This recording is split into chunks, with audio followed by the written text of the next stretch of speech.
Hey Richard, how are you? Hi, friend. I'm well. How about yourself? I'm very good, thank you. And Good. today I think that this is something we promised last week when we spoke about treatment of risks.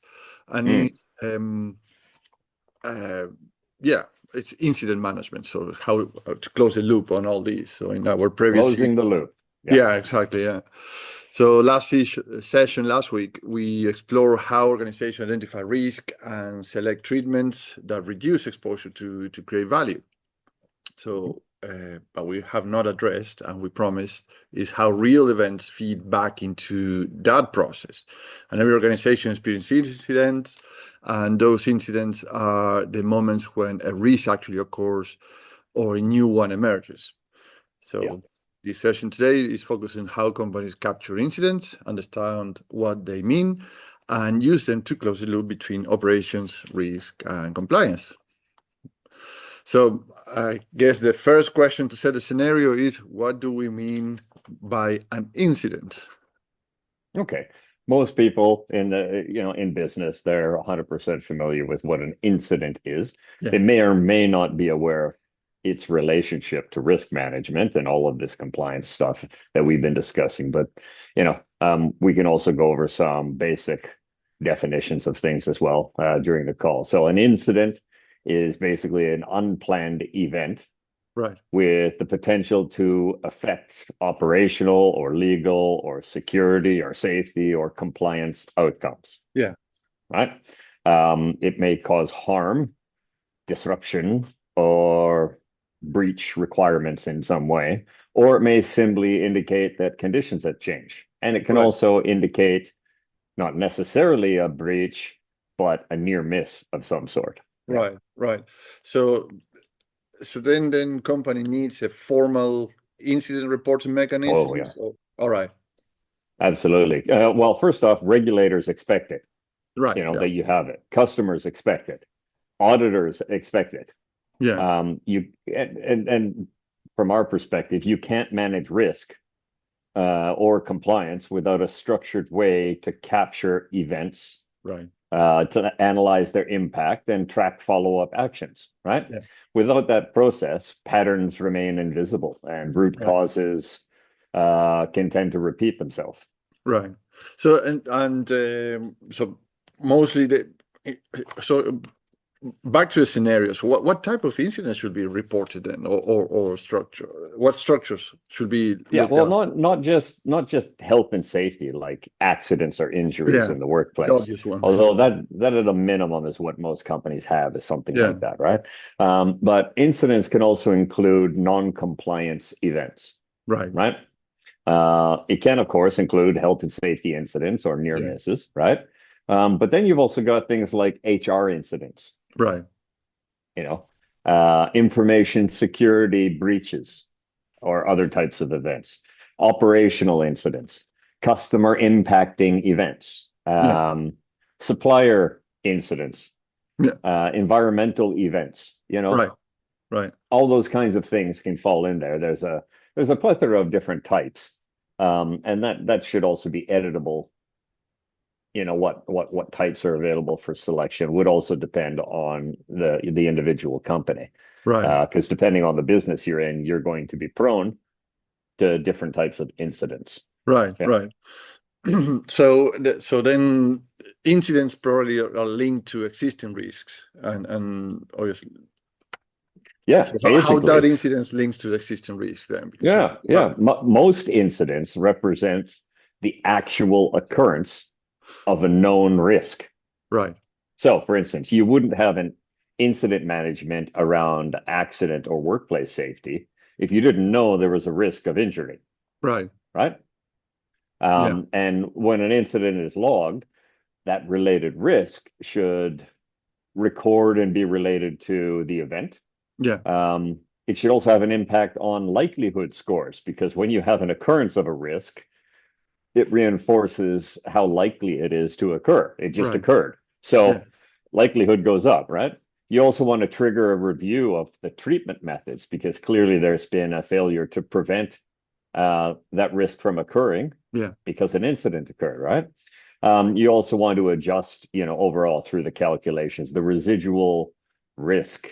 If you take into account your likelihood scores, your impact scores, et cetera, you can recalculate that residual risk based on real evidence, Yeah. because now it's not theoretical. Now it's an actual incident. And you want to activate any workflows or tasks Yeah. tied to that risk in terms of recalculating it, Right. remanaging it, potentially, adding additional treatments, that kind of stuff. Right. So, not to get into a rabbit hole now, but how do incidents reveal new risk? Because once you start to put things in paper and Mm. have structures or frameworks or workflows, then wouldn't that create or reveal new risk and how you treat Yeah, them? absolutely. Some incidents fall outside the risk definitions that Right. you've defined, right? Yeah. And the pattern of incidents will definitely reveal gaps in Right. your risk analysis. Yeah. One-off events may uncover hidden exposures that you hadn't really thought about, Right. and that can happen quite often. When that happens, the incident becomes the source, the basis Yeah. for one or more new risk entries that can be assessed, scored, and treated like any other, Right. right? So that's the relationship between incidents and risks. That's why we call it closing the loop, because there's a very strong relationship between them. Yeah. Incidents can be related to a source risk that you've identified, Yeah. but it's an actual occurrence of the risk, but they can also be the source of newly defined risks. Right. And so we mentioned about well how incident reveal new risk. So every system have a way to do things. So what does an incident document looks like? Just to be a Yeah. good document to reveal a new risk or to document the current ones and how to Yeah. treat them.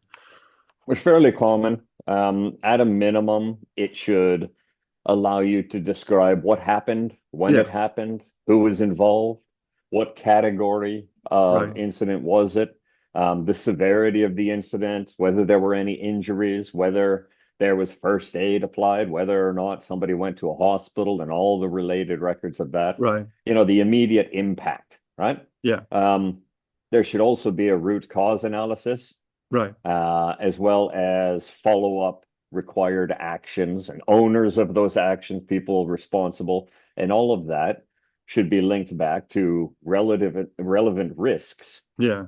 either as, I created new risks with this incident as a source, or that this incident was an occurrence of an existing risk, right? So Right.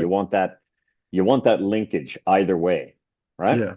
And you certainly want the ability to store evidence and outcomes throughout. Yeah. So auditors expect consistency in the way you deal with Yeah. incidents, and regulators expect all that traceability. Yeah. Because at the end, the most defensible position for any company or individual is evidence. So you have Mhm. the requirement, the controls, and the evidence at the end is what is the best place to manage all these things. So how you should or how should incidents be triaged? Yeah. I'm not sure if everybody will understand what the word triage means, Yeah, but that's basically what your first response is going to be to the right, occurrence of to that event, right? Um, and you want to be able to classify that incident very quickly so that the right people are involved, right, so that it's triaged correctly. That's what triage is. So if yeah, you think about, like a hospital that's experiencing a whole bunch of people coming in the door who are injured, the yeah, first thing that's going to happen is somebody's going to be assigned to triage, yeah, assessing injuries to see which one needs to go to the doctor now and which one can wait, right? That's triage. yeah, Yeah. So you want to be able to rapidly assess severity and urgency, the category that it's yeah, in, whether or not the incident is contained, yeah, and whether any escalations are required. right, So right, high severity or high regulatory impact incidents require immediate action and documented follow-up. You don't want to see a gap of a week between a regulatory breach yeah, and when you decide to get around to responding. right? Right, right. And because of the closed loop between the risk, the incident, and all the traceability of incident Yeah, management, that's going to reveal itself very quickly whether or not right. people triaged and responded correctly. Yeah. And in terms of management or board of director or advisor, so they want to see a dashboard. And sometimes it's very Sure. difficult to pinpoint things, particularly when there's so many details. So what would be a good performance metrics that really matters to say Mm. where in the, let's say in the traffic light, yellow, green, red, what are the key performance metrics that really matters in these Okay. cases? Yeah, that's pretty easy. So I guess the first would be the number of incidents Right. per period, whether it's a year, per month, per week, that kind of Yeah. stuff. Just how many how many are happening and how often, right? Right. But then there's some other important elements. One would be like, how long did it take for you to detect that an event or an incident occurred? Remember, we Right. talked about detection difficulty Yes, we did. Yeah. with regards to assessing risks, right? Yeah. This is where this will all play out in an incident. It's not always detected immediately. You could have a breach of security in your information systems and not detect it for a Right. week.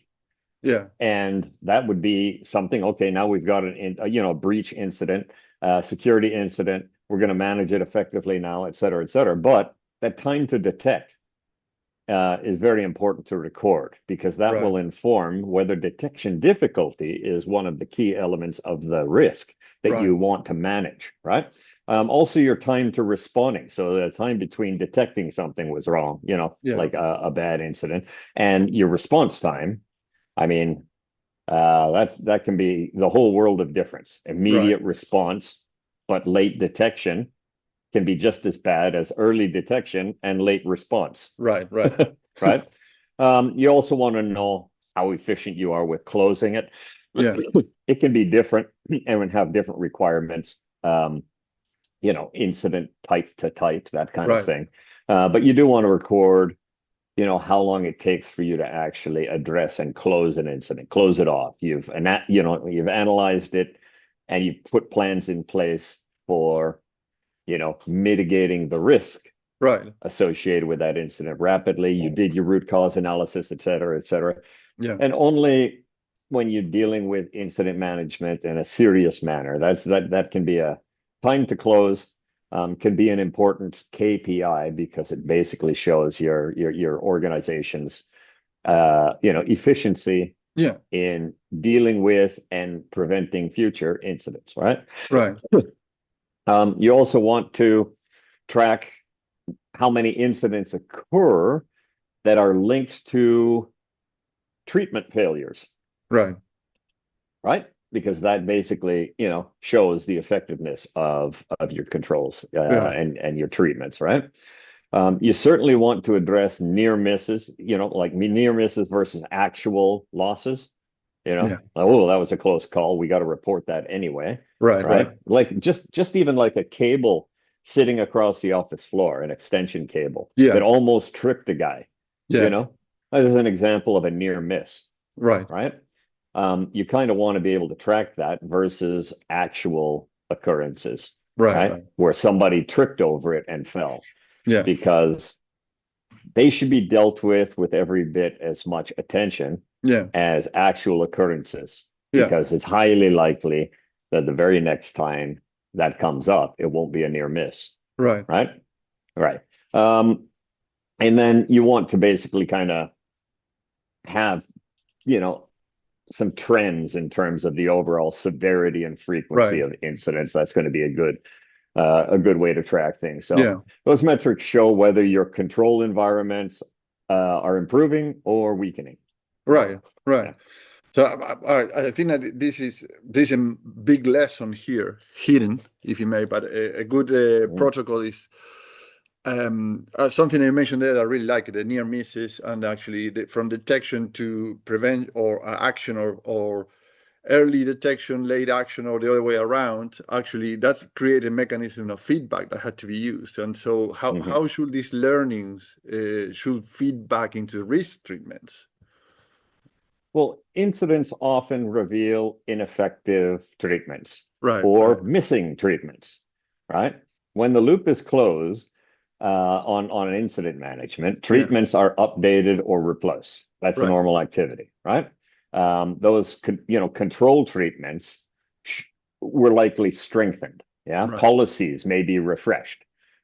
Training gaps may be addressed Yeah. if that was the response, right, is a Yeah. lack of training or awareness, right? New risks may have been added, where needed, where there wasn't a source risk, Yeah. right? And if that's the case, then your tarpon, um, your risk priority number, time adjusted, right? Yeah. Time adjusted risk priority number. Those scores will end up being adjusted, Right. very, very quickly. And residual risk also will end up becoming adjusted. So Right. this is how the whole compliance, process. This is Right. why it becomes a closed loop. There's Right. where continuous improvement comes from. Yeah. Okay.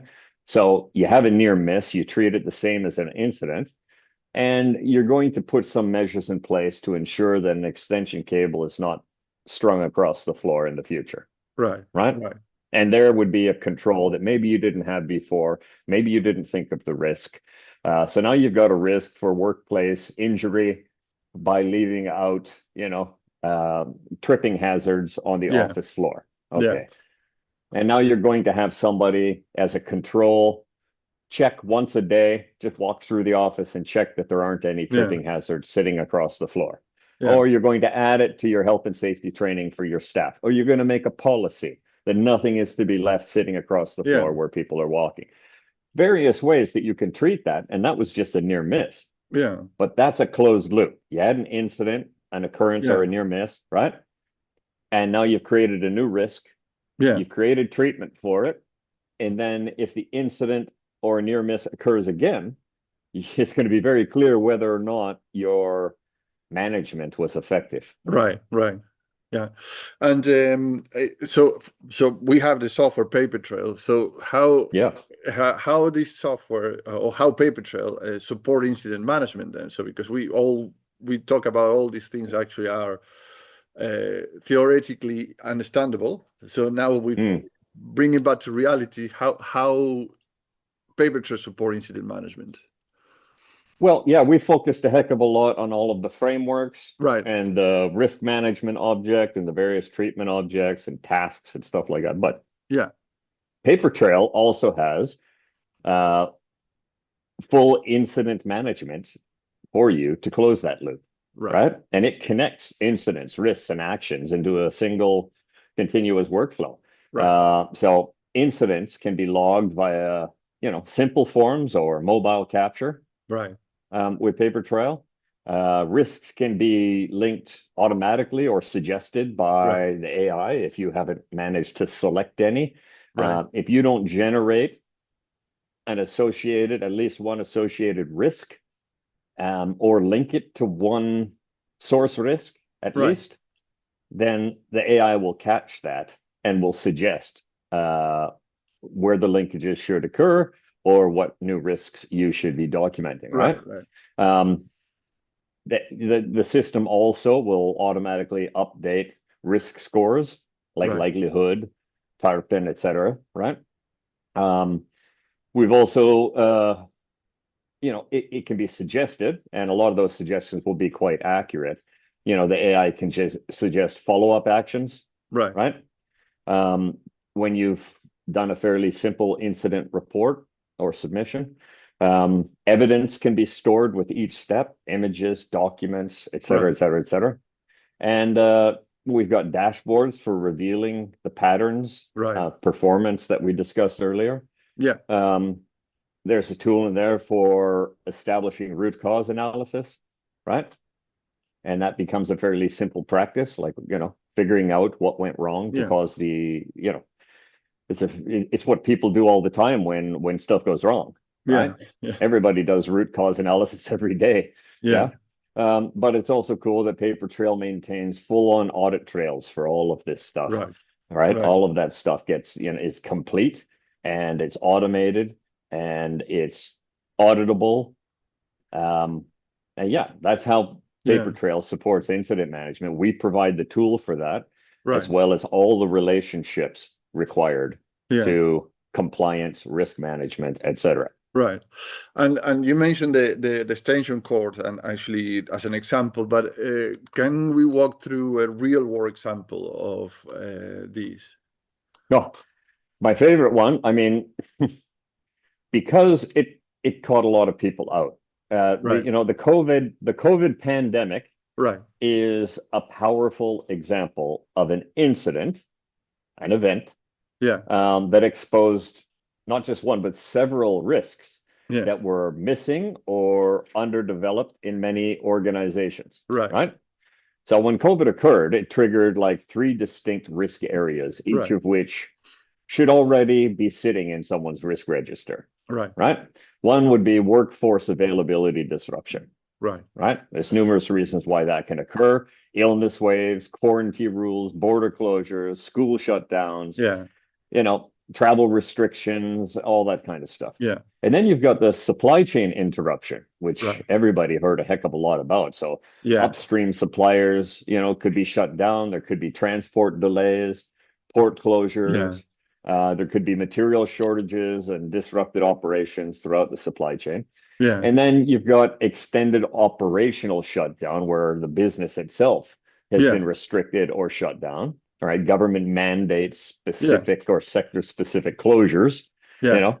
know, and it could be customers or suppliers that get affected by that, or yourself, Yeah. for long periods of time, where you're reduced or operations have halted completely. So for Yeah. organizations that had a generic business continuity disruption risk, Yeah.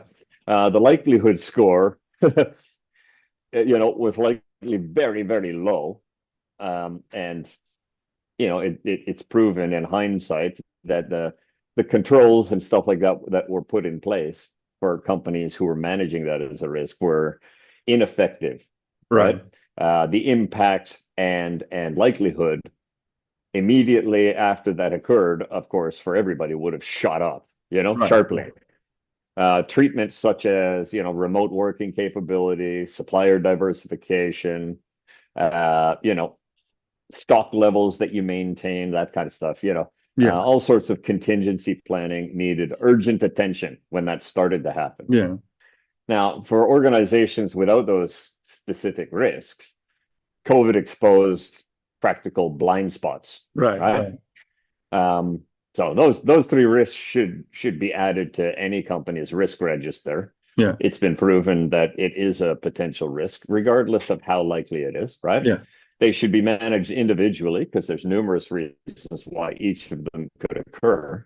Yeah. Um, and each one of them basically has its own likelihood, impact, detection difficulty, and treatments. Right. And COVID just happened to be the occurrence of multiple Yeah. disruptions from a global pandemic, right? Right. And that basically shows how a major incident can Yeah. expose multiple independent risks and why incident management needs to feed back directly into risk management. How Yeah. could they not be related? An incident occurred and risks that were unmanaged Yeah. were either revealed or the controls were ineffective and Right. companies suffered a great deal because of that. Yeah. There's And the best real world example I can give you. yeah. But And that's pretty grandiose, yeah. yeah, like thinking it, but probably there's many lessons learned there. And but today, after all these, let's say, okay, that was an extreme. Actually, I think that you and I went through Okay, many look, crises. I can give you a much simpler, Right. easier to envision Sure. day-to-day example, Yeah. right? Just imagine a data file, that's sensitive to a customer is Yeah. emailed to the wrong customer. Right. Happens all the time, right? Yeah.